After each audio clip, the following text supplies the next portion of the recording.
What's up, and welcome to Brando's World of X Games. Our next guest is another member of BMX royalty. We're really on a roll the past few weeks with some BMX legends coming through.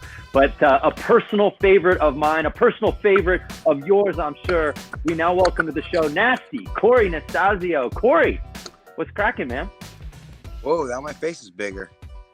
See, I'm not too technology savvy, but this is cool, man. I'm great. Where are you? What's up, man? Where are you? You at home in Oceanside? Yep, exactly. Yep, right here in California. I came out here about 20 years ago to pursue BMX because it's always sunny, out here, so you can ride, all the time. And it's expensive as hell from Florida. A little kid from Florida over here. Now I'm in San Diego, which is, super expensive. I mean, I'm living in $1 million house on the beach for like $4,000 a month rent. When I was in Florida, this place would have been $800 a month. So bougie SD living, man. So how's quarantine been for you then? Quarantine's good, man. Nothing's changed for me. That's the thing. Like I'm kind of an introvert in my older age. And where'd you go? You there? I'm here. There you go. I'm kind of an introvert in my older age. I kind of just take care of the kids, my wife, the family, hustle. I got a property up north with my jumps that my mom kind of looks after. I go up there and every year I rebuild it and get down on it. I just keep myself healthy and strong.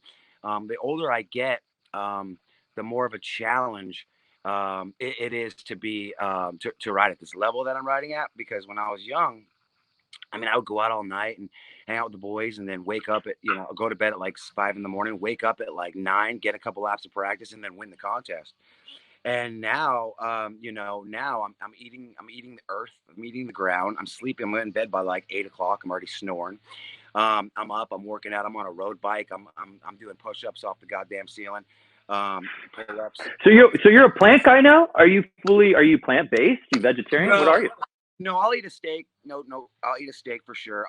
I do the juices, So my wife bought me a juice a couple years ago, so I've been just sticking everything that's a vegetable in it and just drinking it, and that's really helped a lot, to be honest. Just right sleep, no partying, no drinking, and I just want to get every ounce of athleticism that I can, and I feel like I'm really pushing it for the younger generation because. The young kids, they're like all the heavy hitters right now. They're in about 23 to 26 is like prime real estate for like, when you're feeling the best you're probably ever going to feel. And then after that, it's kind of that. Now it's a job to kind of maintain that. And I'm 42 now, and I'm still doing double backflips. I'm still doing, 3 flip combos. And I'm still going heavy. And I think part of the plan is no crashing. So everything's got to be pulled. Everything's got to be precise, which is inevitable because, it's part of the biz. But a lot goes into it, to carry, yourself at this level, at this age. And I feel like I'm like the science project really of it because I'm the oldest guy on the course. You know what I mean? I'm the oldest guy out there doing double backflips. Like I just did a double flip last year, and it was June 6th last year. I did a double flip in my yard. Nobody out there. Nobody to pick me up off the ground. Nobody filming it. I set my phone up and I just sent it. I just sent all my biggest tricks, pulled them all. It was all great, and I felt better than ever. And I mean, I wasn't even that confident when I was 26 with double flips. And that's another story. But I just feel great. But a lot goes into it. But I'm just trying to push it as far as I can go with as old as I get to see what really is possible. So the younger generation can look up to me and go, he's 42. He's killing it. Like beyond when he was 26. I got another 10, 12, 15 years. Well, that's what I wanted to ask you, Cory, because I think, and we talk about it with a lot of pros across discipline, whether it's skaters or motocross, whatever. It's like when you're in your early 20s and the sun's shining on you and you're standing on top of the podium, you think, I can get with this. I'll ride this wave. The blueprint isn't there for you guys necessarily. Like, what do you do into your 40s? Do you keep going? Do you go and work for a brand? What do what's that next level? And it's probably something you didn't necessarily think about, like you said, probably 25 or 26. Never thought about it. I'm just To be honest, I feel like, there's far and few people that have this much passion because, yeah, like the time comes and you want to just move into work for a brand. I mean, I'm still with Rockstar and bands, and I could probably get a job and be a TM and do this and that. But it's like, it's just not me. I want to go as hard as I possibly can for as long as I can. And really, be one of a kind. So people remember like that dude had a long career and he was a savage. And that makes me happy. I mean, I'm not getting paid the numbers that I used to get paid, but it's not about that anymore. It's seriously just about waking up in the day, being healthy, and knowing what I'm capable of at my age when there's nobody else doing that. So it feels unique in a sense, I guess, and it just keeps me motivated to know that I'm that guy. Isn't it wild, Cory, to think about just legacy? And you're one of the few guys in BMX, like when you think about BMX icons over the last 25 years, it's like it's you, it's Hoffman, it's Mira, it's Jamie Bestwick, Ryan Nyquist. Like it's a small handful of people, but it seems to me that your influence still spans to the younger generation, as you said, maybe even further more than some of those other cats. And I don't know if it's just because of the way you carried yourself or you continue to ride, but you still have your contemporaries that you rode with in the mid to late 90s and the early 2000s who pay you respect. But it just seems like your style has sort of echoed through decades to where you still have teenage kids that are like nasty, Thank you. I appreciate that. That's huge. And that's what it's all about for me. That's who I am. That's kind of the cards I was dealt. And I'm blessed to be able to do this and have that, have those who in skateboarding, there's Omar San, he's still killing it and his style's getting better. So I think after a certain point, there's a lot of people that come out with all the tricks because they're not injured. So they're just these, they're just did other tricks, but they don't last long.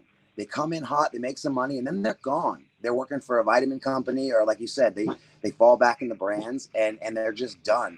And I just want to prove to myself first and foremost that that you can push hard and you can actually take your style and your flow and in dirt jumping anyway and kind of finesse it, and it just gets tuned in super fast. Like it's like a surfer. It's exactly like a surfer. Like the surfer's not catching air and doing 360s anymore, but nobody's carving waves like him. Nobody's as smooth. Right. And that's a whole new era in itself. So I'm just blessed to touch on that in dirt. And dirt's so different. I think I get a lot of respect from the kids and even the people that don't even ride bikes, like just average people, because they see that with dirt jumping, and especially there's so much that goes into building the course. It's like, I almost said Kobe Bryant, but God bless his soul. Mm-hmm. Athletes don't. Tiger Woods doesn't show up and cut the grass before he becomes a champion. Yeah, I'm going out there and I'm building the goddamn stadium, and then I'm risking my life the next day. So there's a lot that goes into dirt, and a lot of people, and that's why dirt's more on the bottom of the barrel as far as like kids wanting to do it, because it's not easy. I mean, we're talking. That's how I stay fit. That's how I stay thin. That's how I stay, just that's how I still look young. It's because of, I mean, not my face so much, but my body. Dude, we want to know the secrets. Clearly, it's working at 42. It's 10-hour days for 6 weeks every year, rebuilding a whole course, which is my yard, and then going to everybody else's trails. And in dirt, there's a level of respect where you don't go without bringing a shovel. So it's not like going up to a skate park with their bike, they put on their pads and they do a double tail whip and they get a clip and they leave. And that's like millennials. That's like, but the etiquette for dirt is bring a fucking shovel and put some work in. And if you dirt jumps up after you're done sessioning, you got to fix them. So a lot of kids are just too lazy to put that much work in on it. And like I said, those are the come and goers. And so I'm just happy to be the guy that's stuck in stone type of thing, and can try to motivate people to make a lifestyle out of it, man. It's truly a lifestyle. You mentioned surfing a little earlier. I asked fans earlier today on Instagram. I let it be known that we were interviewing today, and if they had any questions for you. And I did get a question from Ryan. Ryan asked, I saw a video where you said you like to surf in the mornings. Do you still surf a lot? I live on the beach. It's right behind me. My son's 14 now. He's freaking 6'2", plays football, but we try to get in the water as much as possible. not that good, but we can stand up. We can cut around. I hate cold water, so I put the wetsuit on. The water is kind of cold on the West Coast over here. I hate cold water. It's my thing. So do I surf? Yes, but not as much as you would think. I live right here, and I should surf a hell of a lot more for $4,000 a month in rent. Hey, I got a question for you. I want to take you back. X Games, 97, San Diego, making your X Games debut, BMX Dirt. You remember that contest at all? You remember what it felt like being out there for that very first X Games for Cory Nastazio? We should do a whole episode on Do You Remember? We should do you remember that? And I've hit my head so much, and just I feel like I'm a whole different human now. Like all those days that I was in X Games back in the 90s and early 2000s, it's like it wasn't even me. It wasn't even me as an athlete, my mindset, none of it. Like I'm a whole different animal. But 97, if you look back on tapes, I'm like, well, that was me. I used to step my pedals duck footed back when I was like little, wasn't strong, and I just wasn't as my muscle form wasn't there, but I could do these wild tricks. My legs used to be duck toed on the pedals. And so I would look in 97, and I would see myself doing a run with my duck toes, and I would be like, oh man, that style. But that's all part of paying your dues. 97, if I'm correct, either Brian Foster or TJ Lavin won it. Sounds about right. I don't have it in front of me, but TJ Lavin winning a contest in that era definitely seems right to me. It was either Brian Foster or TJ Lavin. TJ Lavin did the big tail whip, one single whip on the last big booter at the bottom, frequently used. And it was one of the first ones in I think the world, and it was on the big jump at the bottom, and it was when it counted. And TJ Lavin was always good under pressure. He was the guy. I would be the guy in practice, just blowing everybody away. And then as soon as it actually counted, TJ wouldn't do any tricks in practice, just kind of flow. And then he would do the tail whip on the biggest set when it counted, and just win the fucking medal. And just and he was such an American hero, Mm-hmm. Brian Foster was the same, those two guys, man, Then there was Joey Garcia. I don't know if you remember him, but he was one of my, but 97 X Games San Diego, I think, I was just a little hood rat from Florida with the backflip and a couple moves that got me in there. And I was just paying my dues. That was all paying my dues. And to be honest, I've never really been a contest rider. I'm more of if we go to a set of trails or I'm the guy that is in my zone there. I'm able to get used to the course in 15 minutes and then start exercising moves all through it where other people aren't even hitting the section. And then contest is more well, you have to hit it, get used to it, now bang some tricks out, and you'll either ride it out or crash, and that's it. And that really never got me hyped. But as far as when you get sponsored and stuff, they want that, obviously. Right. Television's there and they want that. But there's two different kinds of riding that goes into it. It's either competing for money, as long and hard as you can, or making a lifestyle out of it and really fine tuning it and finessing it and being an example of how a bike should be ridden.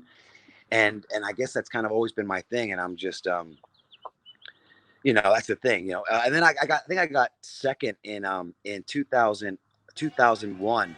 I got second. I got a silver in X Games, and I should have won. Ryan Nyquist fell twice and beat me. And single best run or what? Just single best run? Did he have a single best run better than you in that year? It was 2 runs counted, and they take your 2 runs and then whatever. And so he crashed twice. And he still beat me. And I remember the crowd and my girl and my parents and everybody was like, what the, he fell twice. And he won. And he knew he didn't win. And anytime you interview him, you got to bring that up if you ever come across him. He won't tell you the same thing, but everybody else wins. He got beat. And they stole the gold from me, man. The gold. It's wild. You bring up a good point about, you said it. You I've never been necessarily a contest guy, although we do know you from competing in big contests. But I think that kind of speaks to your larger mainstream profile, that you were sort of able to cross over, because especially in BMX, it's people who don't ride bikes don't necessarily know BMX guys, but if they do, it's like Dave Mira or TJ Lavin, just because of the massive success maybe they had in contest. So the fact that maybe you didn't have that same success, but still were able to kind of penetrate kind of mainstream America is pretty, in the world for that matter, is pretty phenomenal. I appreciate that, man. That means the world to me. You have no idea. Yeah, 100%. I remember my first, actually, this is, I'm trying to find the photo, and maybe by the time this airs, we'll have found it. But I was at X Games 99, San Francisco, as a kid, and I was walking through the Fan Fest area, and a guy, shirtless, with a backpack on, spiky black hair, sunglasses, and a bike comes rolling through, gets mobbed by everybody. I run up there. All I had was my skateboard, and Cory Nastazio signed my skateboard. Oh, at shit. Summer X 1990. I was 13 years old. Damn. How old are you now? 34. Nice. You're a young buck. Yeah. Man. Yeah. Nah, man. San Francisco was the one that I think I got silver in. It was I just looked at it. It was San Francisco 2000 where you got silver. 100%. Yeah. But I just remember that was my first, obviously I'd watched X Games on TV, but like I was from the Bay Area. So when it came to San Francisco, I was hyped. My grandparents took my brother and I, and we just rolled up, and it's a great photo of you just signing and me just like standing up there looking at you. And I wasn't even, I'm not, I'm more skate, but I was not into BMX at that time, but I was like, oh my God, Cory Nastazio. And like, so that always stood with me, that sort of moment in time. So to like be able to talk to you here 20 plus years later is amazing, man. I feel like I've seen, when did you start working for X? I feel like I've seen your face. Yeah, no, I've been around for 5 or 6 years, but I always talk about that first year because I met you, or, I got your autograph. And then I also got to see Tony's 900. So it was like, for being a teenage kid, like that was just. You're in after that, huh? That was this is it for me. This is it for me. Right. Cool. Right. Yeah. So I'm so glad that like now, all this time later, I got to find that photo, man. And it's not one of those things where I can just look on my phone, right? Like I got to go find the film, like the print of the photo. I don't know who has it. You there? Yeah. Yeah. You got me? Oh, there you are. Moving back to what you were saying though, about, continuing to work and push yourself even at 42, how hard is it on the mental side to like continue to be hyped about BMX on a personal level? Because once you feel like you've done what you can do and you've poured your soul into something, how do you continue to get excited about it? Good question. Great question. Man, you know what? I think it's just the DNA, man. It's the DNA. Like I said, it's I don't play any other sport. I won't. Right. I won't. Girls on jet skis, and she's water skiing, and there's motocross, and there's all this other shit going on. And a lot of my friends used to ride BMX, but then they dabbled in skating, and they dabbled over here, and they dabbled over there. I've never been one to do anything else but BMX, because I say if you want to be the best in the world, any extra time you have, you need to be doing what you're good at. Even my girl with her career, I said, she's trying to do this tanning business, and she's doing title, and she's doing all these events she's running. And I said, babe, here's how you be the best in the world. Get rid of all this other shit. Focus in on one thing. And anytime you have, do that one thing you're passionate about. And you'll be the best in the world at it, or real successful. Mm-hmm. That's my ticket, because that's all I've done. And that's just, and my buddies I used to race with BMX and jump with it. They were right by my side, and they were in it for a minute. And then they went and jumped on a snowboard. And now they were snowboarding. Like, you gotta go snowboarding. All my boys, it's like, California Big Bear and this and that. We gotta go. And I never go. Oh yeah, I'll be there. Yeah, we'll go. It'll be sick. But I don't go.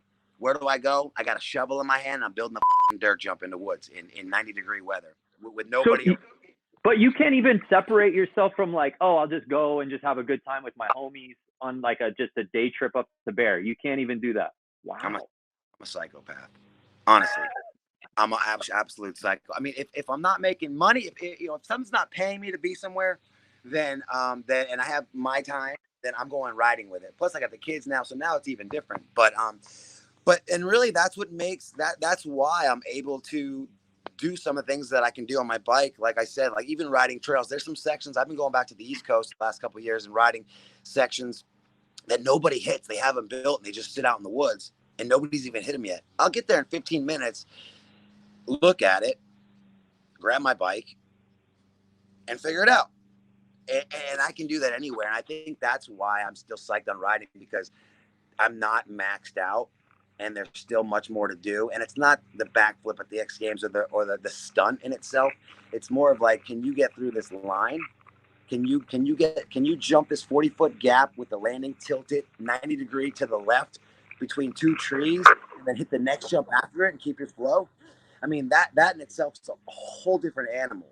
You know, it's, you know what I mean? And people don't know, unless you're in BMX and you know trails, you wouldn't know that. It doesn't even cross your mind. But when you are in it, you know, and there's another freeway to take in a sense, and you go down that way, you're like, oh shit, this is going to take me some time to be able to get through this section. So you just kind of build on it. And when you're 42 and you've been doing it your whole life, nothing but it, you're able to kind of put yourself in situations that you've never been in and work it out. Do you sense a difference in the rider's mentality versus like somebody who's kind of given their life to riding dirt versus somebody who maybe rides street, rides park, rides dirt? So it's just kind of another tool in their tool bag versus somebody who's fully committed to riding dirt and trails. I mean, everybody, and I'll say this. Everybody that was in the X Games last year. Let me think. All 10 riders that were in the X Games last year couldn't follow me through a section on the East Coast at some trails called Posh and make it through. Wow. You know what I mean? None of them. Yeah. They're trick riders. They need a 25-foot gap max. They do the triple whip, and you know, they get the medal and all the credit. Come with me to the trails and try to get through this line, and they're going to be like, they're not going to have the bike control. They're not going to have the ball. It's f***ing gnarly. Because the only way to get off if you don't make it is die. And that's what motocross, and I'll say something for motocross real quick too. Like motocross is so gnarly. Those guys' longevity is short, and it should be, because you get in with that. You get in with that. You make the money. You pull off the big stunts, and then if you're smart, you get the fuck out. Because that's like, I mean, now these guys are doing triple backflips. Well, what's coming this year? Because the triple's been done. You're gonna do the quad. Trust me, there's a kid out there right now working on a quad for X Games 2021. Well, that's the age-old question that we face in everything, whether it's skateboarding or even snowboard and big air too, where it's like, yes, we perfected the double. Now the triple cork. Now guys want to see the quad. At what point does it become purely doing a trick for the sake of doing a trick versus sacrificing the style of putting combinations of tricks together? And my hope is, and I don't know where you're at, but my hope is that there is somewhat of a renaissance to where judges understand, yeah, a big trick will you know, reward that and what it means for history, but style still matters. Flow still matters across all disciplines. Nowadays it's everything, because you've seen this, you've seen that, but who looks good doing it? You know what I mean? You can be let's say a break dancer, and you can have all the moves, and they're just squirrely. They're just like, bam, got this combos, right? And that was cool. And then you see a guy come in, and he's just smooth, and you just want to watch him move. And at some point, it's just like, I just want to watch him. Yeah. You know, and I think we're so maxed out in human capabilities before it comes like life or death, which it already kind of is, really, if you ask me. I mean, Nitro Circus is kind of taking it to that level, you know, and there's not enough money. The reward is not enough. It's just not, the risk and reward is backwards. So, but I think it's maxed out as far as it can go before deaths. And I think you're going to have to take it back to style and flow and make cool courses that in itself can bring that out. And style, you know, with new courses and style, it's you know, you gotta get in there, and that could be a contest in its own, you know, flow and style, because that way it's safe, it's still beautiful, fun to watch. You know, music's everything, and I can't wait to talk to G-Eazy for a second, because I just want him to know that if it wasn't for music, I wouldn't ride bikes, and I wouldn't have flow like. That's what I was gonna ask. Like, what do you listen to like these days, and has your musical taste changed over the years? No one's gonna like this answer. Got it. Give it to us. Give it to us. Dude, I've been on like the Little Peep shit, bro. I don't know why. Really? Was not expecting that. Wow. I got caught up. Like everything on my playlist is like Little Peep, Brandon, Savage, you name it. But it's all like not, I guess, goth rap, they call it. Goth boy shit. Little this, that, little guy this, little guy that. I'm 42. That shit's so immature. But for whatever reason, it's got like a cool classic rock like guitar beat in it with like a kind of like a depressed kind of like voice, like a kind of like a cigarette smoker voice, zombie like. The SoundCloud hip hop has touched down on you. You have been completely sucked in. It is. I'm so typical, like, whoever popular on the radio. I'm not listening. I'm listening to the SoundCloud. And a lot of my friends, man, they've all became rappers. And they're kind of going, I think it's new era, and I think I'm ahead of my time because one of my biggest things is sitting down for 5 hours. Sorry, you there?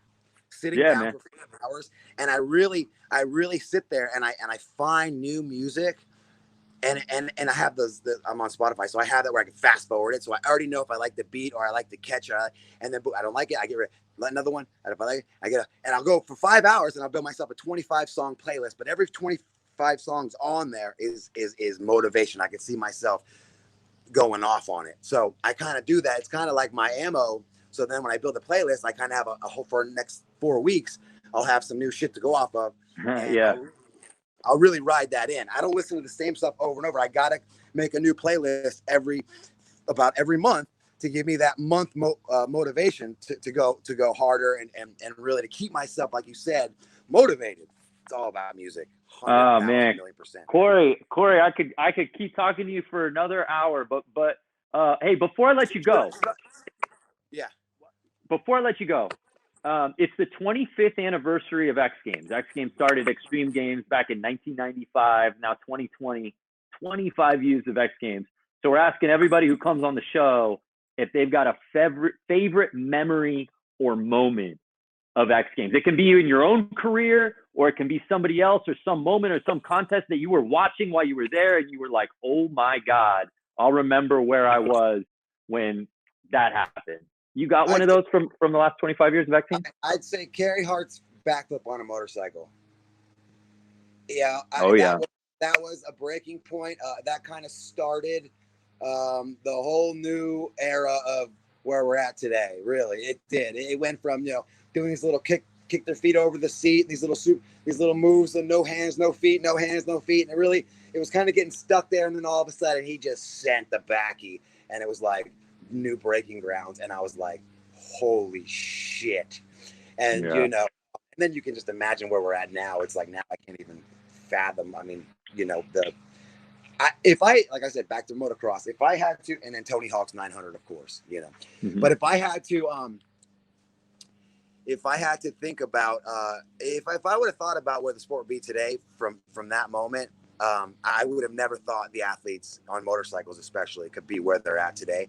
And the mindset of like before X Games, like the biggest contest of your life for extreme sports, to sleep the night before you're going to do something that's never been done is the most uncomfortable sleep you'll ever get in your life. X Games has started the most uncomfortable sleep the night. X Games is the number one contender for throwing a contest that every athlete is going into the next day not knowing if they're going to live or die. And that's the beauty of it. I think about that. And I also think about when you experience success earlier in your career, like you did, like getting on the podium pretty early within your X Games career. I always wonder, some guys are bred for that. And it's like, yep, that's all I want to do. Win, win, win, win, win. And then there are other people who I always think about, like, you can become a victim of your own success really quick. And the weight of having to deliver every contest, if you're not wired to be contest machine, that can like unravel it, man. Jamie Bestwick, Dave Mira, Bucky Lasek for a while, back when he was just winning everything. Who Travis Pastrana, obviously. Those guys. TJ Lavin in his day, even Ryan Nike. Those guys are those guys. You know, those guys are those guys. 100,000%. But yeah, the sleep before a day of X Games is the worst sleep you'll ever get in your life. So thanks for that, X Games. But you know what? You don't really feel like you're living unless you're possibly going to die. Got to touch this thing always, man. Got to touch this thing always. Cory Nastazio, I cannot thank you enough. You made a 13-year-old boy's dream come true. Some 20-plus years later, man. Thank you so much, Nasty. And we appreciate the time, man. Stay up. DM me on Instagram, and I'll follow you back. We'll keep in touch. I love it, man. Thank you so much, Cory. Have a great day. Yo, thanks for talking to me. I appreciate it. Yeah. Thanks, homie.